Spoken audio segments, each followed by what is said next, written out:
today is July the 5th, 2018, and we're into Who's Who again. And today we have as our guest Wanda Hill. Now, you may have seen Wanda around the campus. She's been here since about 2014, and she's the leader of the Black and White Shared History Group. She's been very active in that, and I know a lot of you have been part of that too. So, Wanda, I appreciate you coming on Who's Who this morning. I've enjoyed this. I wanted to interview you earlier, and but you wanted to wait a little while longer, yes. So we did. Yes, good, good. And I really do appreciate your coming on Who's Who. You have such a wonderful background and such a great life that we're going to talk about. It's been interesting, yes. Well, that's good. Well, tell us about your current family, your son. My current family, I have two sons, yeah. And one is in the entertainment business. Right now he's with Universal Records, and he helps to find talent for recording, etc. The other one is with the Motley Fool, and he lives in California, however, because that's where he can get Both your money sons from in investment. No, one is in New York, but he travels a lot. Okay. And so Gary's in California. Gary's in California. Stephen is, right now he's in Europe for a week. Oh. So he gets around a lot, and I don't see him very often. And then, of course, my husband died 34 years ago. So this Motley Fool that you just talked about, that's an odd thing. What in the world is Motley Fool? They're two brothers who started this company. They give advice on stocks, how to finance, how to use your money. And it's done kind of tongue-in-cheek on television. Oh.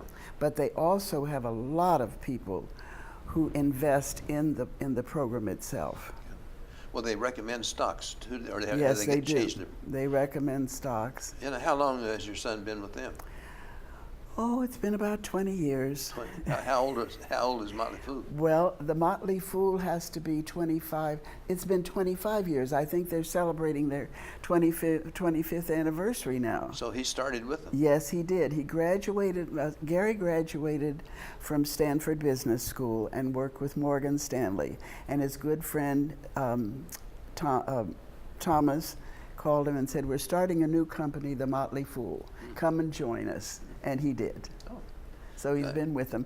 And although he's in California, he comes back once a month for 2 days and spends that time with the Motley Fool.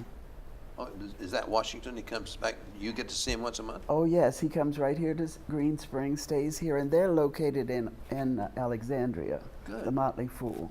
Great. Yes. So. All right. Well, how about your early years? Your growing. Okay. Where were you born? I was born in a small town in Ohio named town. What? Where? Piqua. P-I-Q-U-A, which means up from the Indians. There were Indian tribes there long before I was born. And it's a small town, about 30,000 people. That's small? Oh, yes. Oh, my town was 3,000. That's a difference. Yes, yes. And my parents, it's interesting, my parents, neither of them finished high school. We're talking about in the early 20s, 1920s, and they married very young. Yeah. And they were intent on all of, I have two sisters, and they were intent on all of us going to college. Good.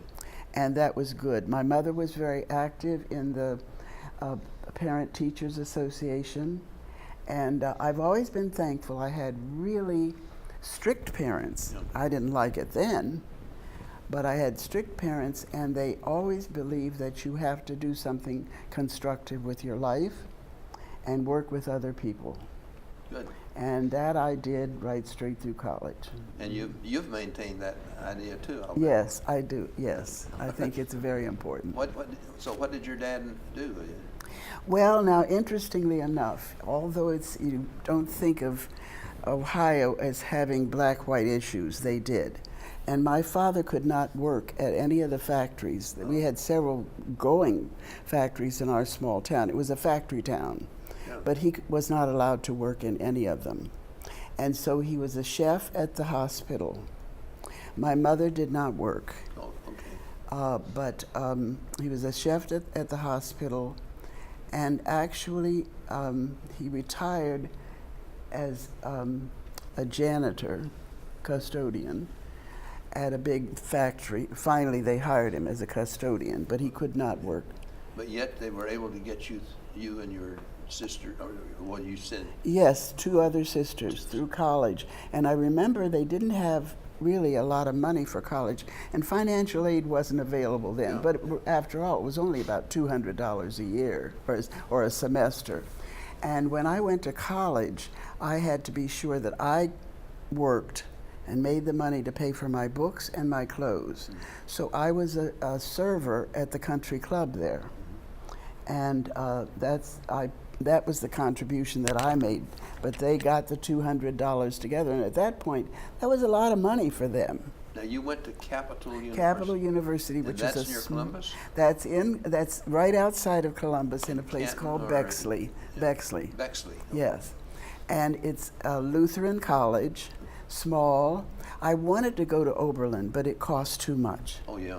But Capital had an excellent music program, and I played the piano and I sang. Oh. And that's what I wanted to do. So I graduated with a degree in music education.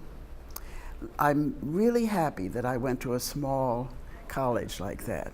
Everybody knew everybody. We loved each other, and it was great. I understand that because I went to a small college, Berea College in Kentucky. Oh, yes. And had to work. That was we had to work at least 10 hours and no more than 15 hours. I got a 20% raise the second semester. Oh, They boy. paid me 10 cents an hour the first semester, and I got 12 cents an hour the second semester. Yes, yes, yes. Anyway, we're not talking about me. All right, so you went to now. Yes, you also went to some other school. Did you get? You got a bachelor's at Capital. Capital, And and then then I came back. Well, actually, I went to, when I left there, I went to South Carolina because I couldn't find a job in Ohio. I was a music teacher, and most schools only had one music teacher, and they did not integrate teachers at that time. And most of the black schools in Ohio were in Cleveland, Columbus, and Cincinnati. They all had music teachers, so I couldn't get a job there. Okay. So we looked around the country. The college looked for me. We found this place in South Carolina, and I had never been to South Carolina. And My that was eyes quite a were different- open. Ooh. Oh yeah. Yeah, Quite a different. Yeah, my environment. eyes were opened Yeah. then about. You thought things were bad in Ohio as far as race was concerned. That's right. Yeah. It's interesting because I remember getting on the train in my little Piqua, Ohio, going to Cincinnati. Didn't matter where you sat on the train, but when I got to Cincinnati, I had to sit in the first car on the train. All blacks had to sit in the first car because that time they were coal driven, and it was dirty. Yeah.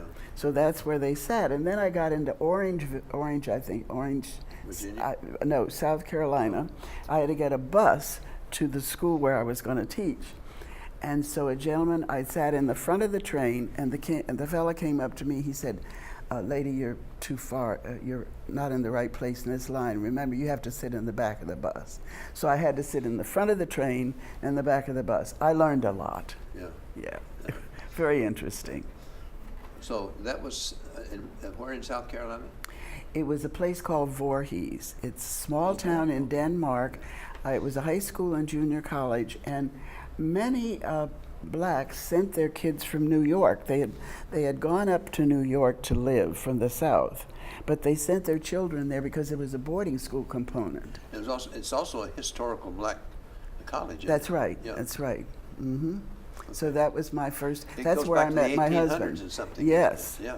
That's where I met my husband. Ah, what was he doing there? He came to teach also. Oh, okay. Yes. So now you were about 22 or 23? Oh, yes, I guess I was, yes. Is Yes. and then you met your husband about that time? That's right. Okay. Yes. I didn't marry him till I was 28, though. Oh, I see. It took a while, huh? It took a while, yes, yes. So, and then after that, I left there and I came to Washington and worked for 2 years, and then went to Ohio State and got another degree in elementary education. Master's degree? No, I thought, Another no, bachelor? I just, it's a regular degree in education.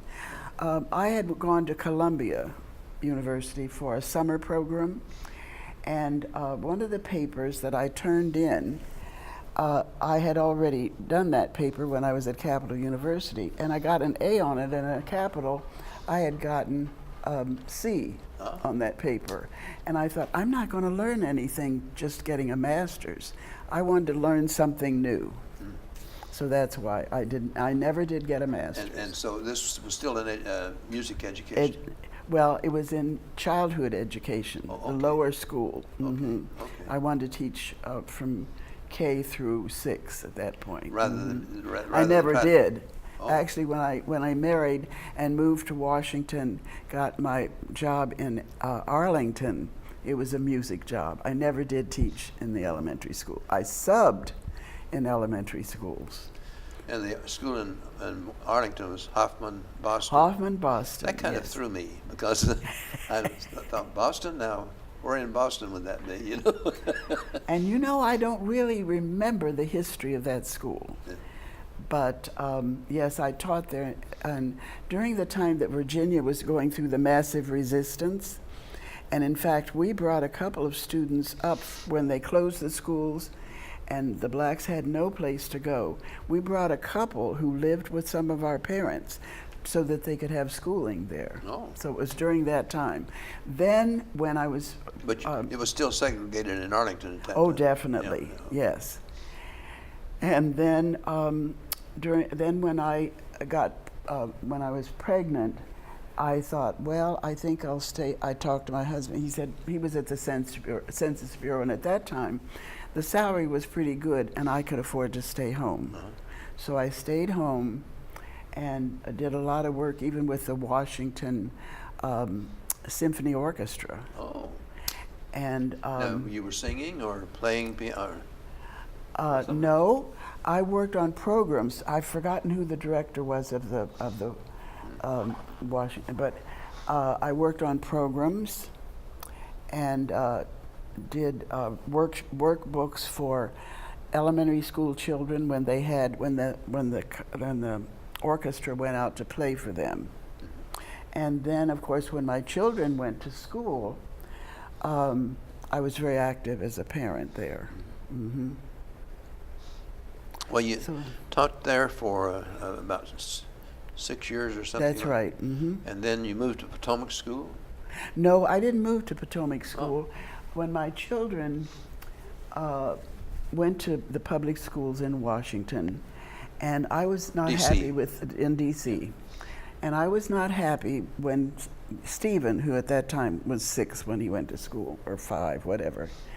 I wasn't happy with the education, and my husband had gone to Los Angeles because he did the census in Los Angeles in 1970. And he was gone, and I didn't like what was happening in the district schools, so I began to look for private schools, not even knowing that they had financial aid, just knew that I wanted to get them out of the district schools. And they did have financial aid. But which is good because I couldn't have afforded the tuition. Yeah. And then I became a sub teacher at Potomac School, and then I began to give piano lessons at Potomac School.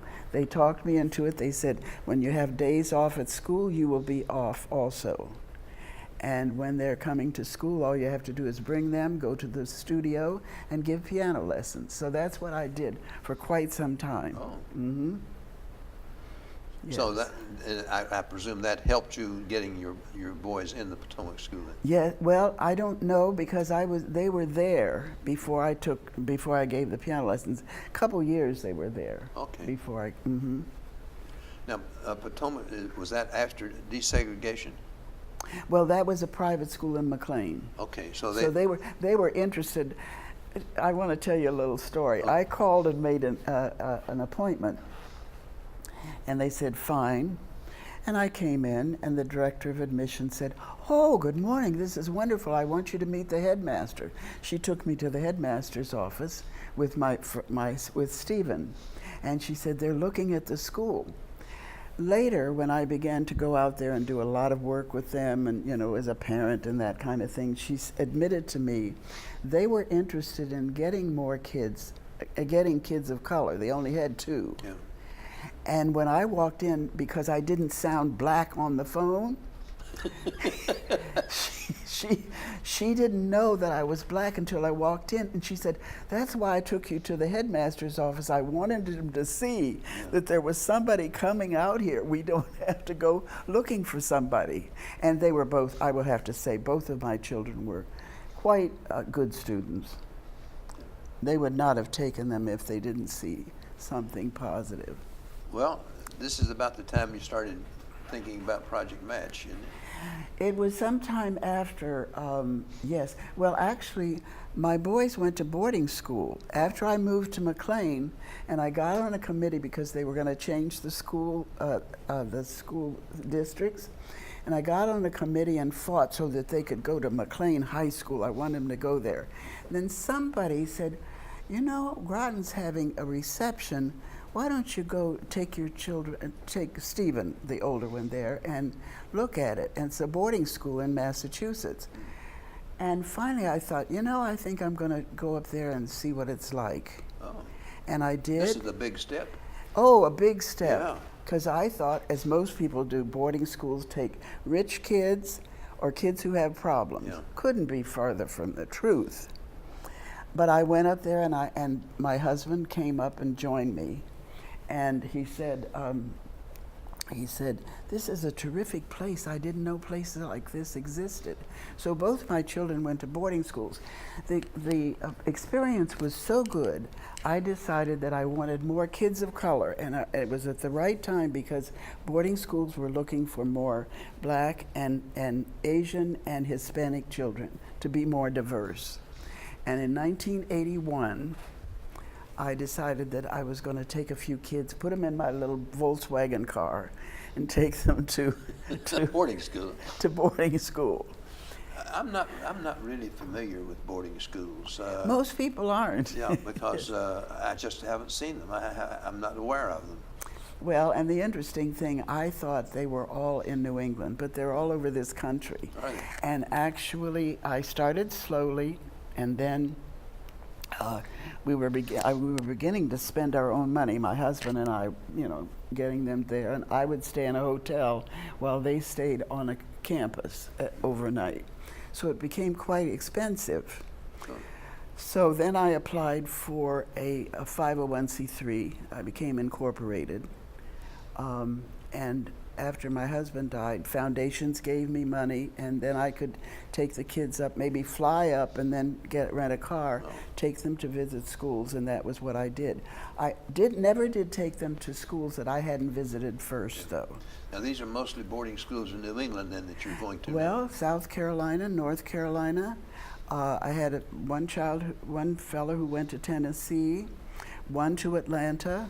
There are boarding schools, and I didn't know this. I thought they were all in New England. Yeah. I visited, well, my children went to 81 different boarding schools, the ones that I worked with.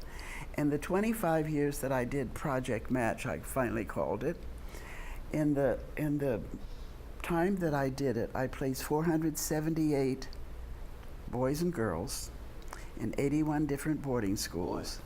Imagine there are that many boarding schools, and there are half of them I didn't get to. None on the West Coast. And you had visited all of these boarding schools before? Absolutely, every one of them. I even went out to the West Coast and visited them, but I couldn't get anybody interested in going out there. There's some terrific boarding schools out there. Yeah. And then this is high school level? Yes. Yeah. Yes. All high school level. Mm-hmm. Mm-hmm. And then my students went to 121 different colleges. So they're all spread out to colleges all over. Some. Now, the 475 students, how many didn't go to college? One. Only one out of 470. Mm-hmm. Wanda, that's just something. One. That's incredible. And I can remember her parents calling me and crying because she decided not to go. She had a full scholarship, and I think she had a boyfriend or something that convinced her that she shouldn't go. And that was the reason she didn't go. That's right.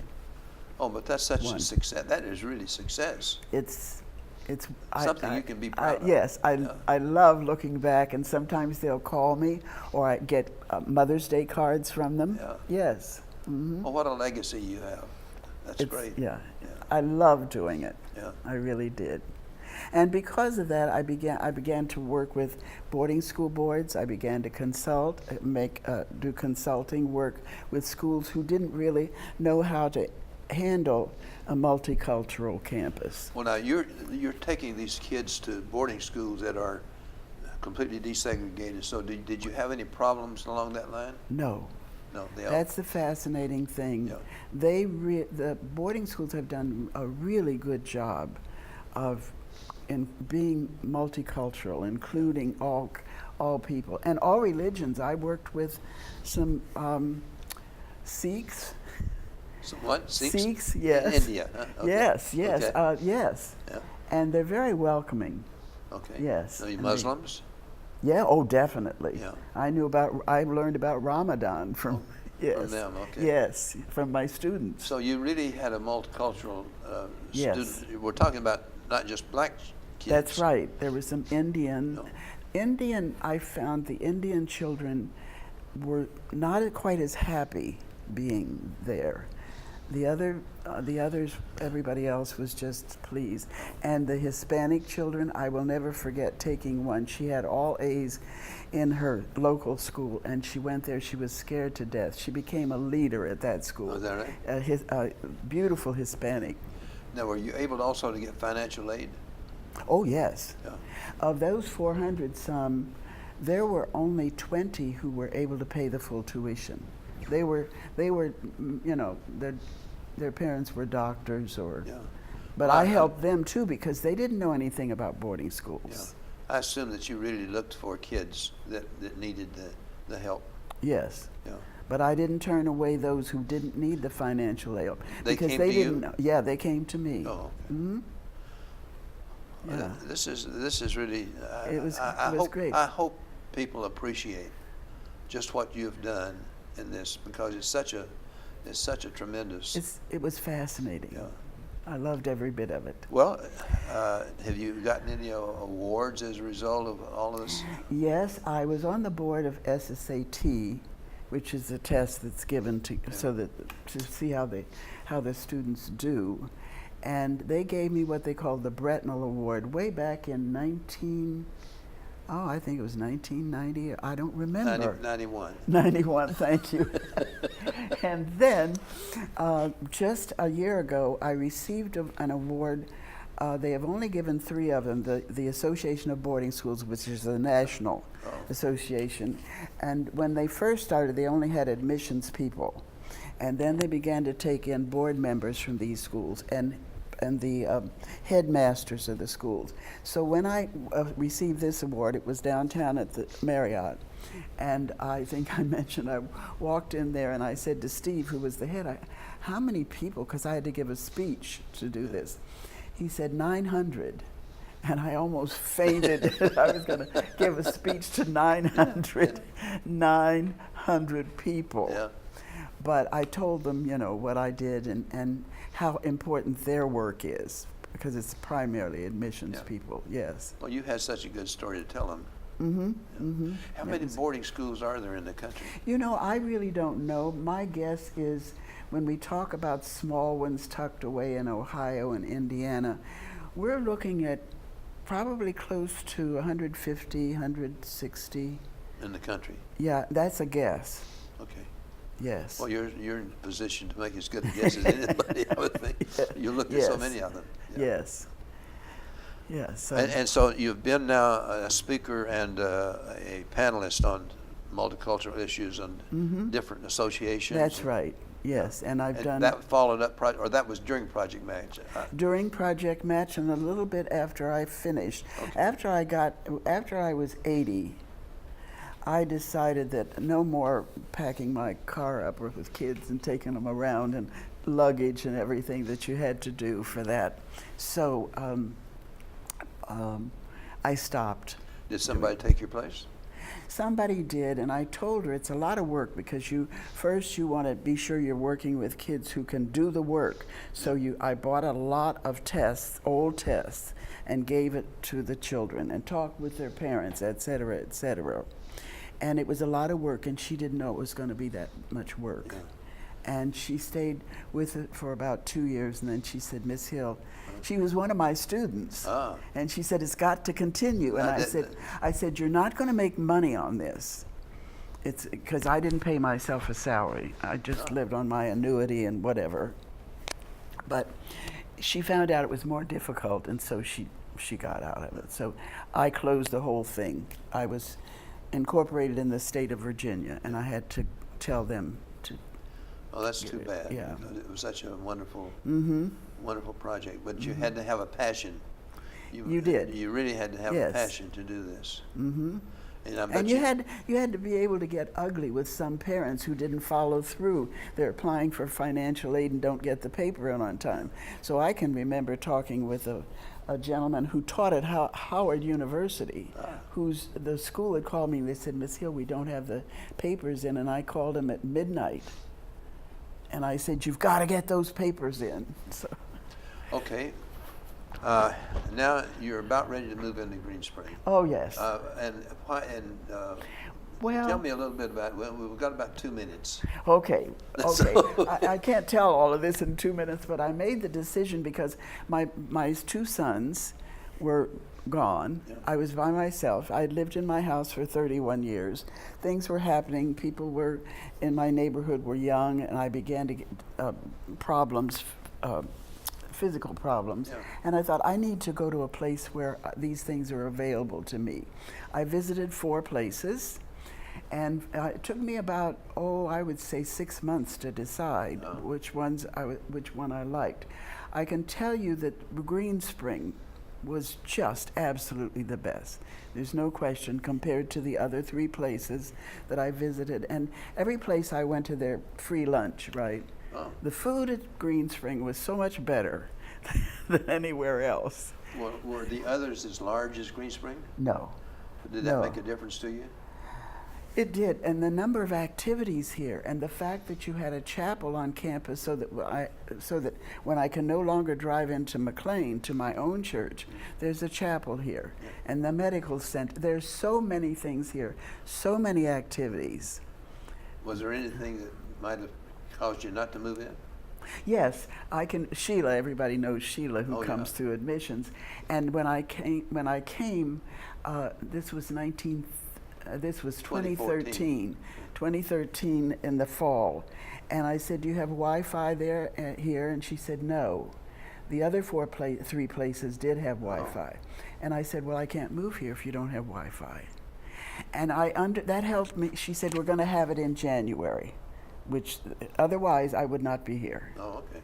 And this is why when they say you have to keep modernized, you have to think about the technology that's available in a place like Green Spring. Keep on top, because you're going to lose people who won't come because you don't have whatever it is you might want. Well, first we need to have the Wi-Fi. We need to have good TV. We need to have, and if we don't keep moving up with the improvements in it, then we really have a problem with bringing people in. New people, because I remember when I moved here and I mentioned Wi-Fi, and many people didn't know they've been here 15 years. And they didn't know, what are you talking about, Wi-Fi? So yes, it was very important to me, and Green Spring has to keep growing and changing things.